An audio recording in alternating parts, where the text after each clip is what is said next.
انا السنه اللي فاتت ناس كتير قوي قوي يمكن انت حضرت معايا المواقف دي لما كان الناس بترن عليا عايزين يدخلوا عيالهم كليه حاسبات. ما اعرفش انا هعمل لك ايه يعني، انت عايز تدخل ابنك روح دخله.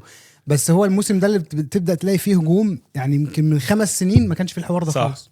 صح. لما كنت تقول لحد انا في نظم وحاسبات ولا مش عارف ايه، بص لك بصه اللي هو ايه يا ضنا يا ابني، انت ليه ما دخلتش هندسه؟ يا زعلان يعني الحقت هندسه. وكانت اقل قسم في الكليه. صح، هنفتح سايبر في الجامعه ويندوز لا كانت هي كانت اقل قسم أقل عندنا قسم. في هندسه نظم معلومات او نظم وحاسبات، صح. نظم وحاسبات أقل كان قسم اقل قسم في الجامعه. فدلوقتي اظن هو اعلى قسم.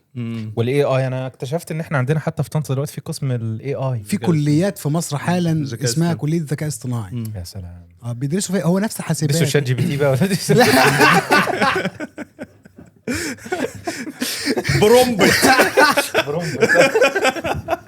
بجد والله يعني بيدرس الذكاء الاصطناعي، بيدرس اساسيات الذكاء الاصطناعي، ازاي بترين الموديل، ازاي مثلا يعني النيورال نتوركس، الحاجات اللي ليها علاقه بالماشين ليرنينج والديب ليرنينج. بس ده شيء عظيم بصراحه. وبياخد جزء كبير مشترك ما بينه وما بين الكليات بتاعت حاسبات عادي.